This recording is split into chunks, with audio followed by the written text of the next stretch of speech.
Ben brought you back into a dressing room and the peg where you sat for the best part of 10 years as a Leicester Tigers, 10 years and more as a Tigers player. 11, yeah. 1999. The room hasn't changed at all since you first came in, has it? No, it hasn't.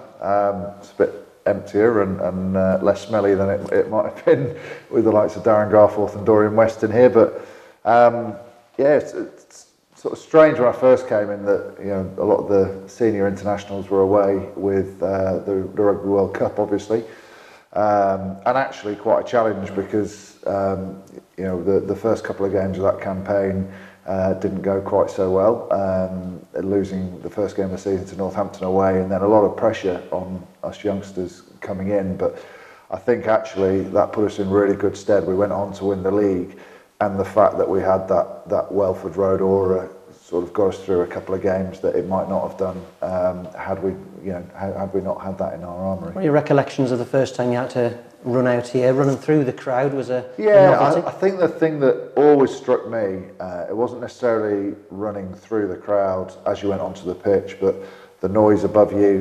When that door opened, the referee knocks on the door, and obviously that expectation from the crowd because the away team have already run out, and hearing everyone stamping on the roof, and certainly sort of the chest puffs out, and it does make a huge difference, and very different then without the new stand facing you as you came down the steps, but still just seeing that wall of people and the noise erupt as you come through the tunnel. You're part of a team that went 50 odd games unbeaten at home. What was the mindset when you're sat in here 10 minutes before kick-off? You're already thinking you're 10 points up?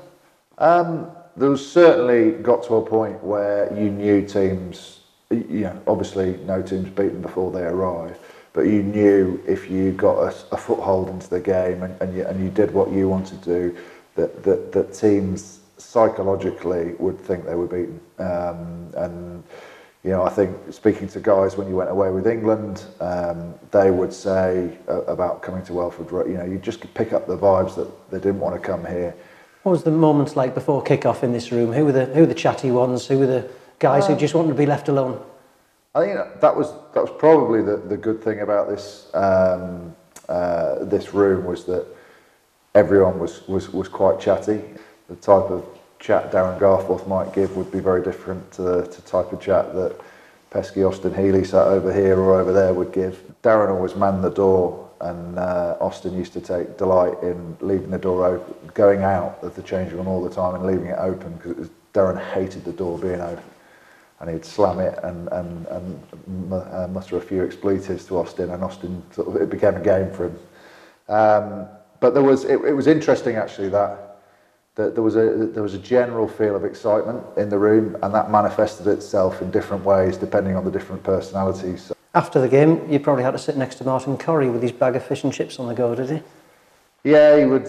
Big win. He'd send a runner over the road to get some fish and chips, which was just his little treat. He was actually probably the most professional. Dorian West would eat the fish and chips on the way in, and Martin Corrie was one of the most professional trainers you'd ever meet. But that was his treat for himself after the game.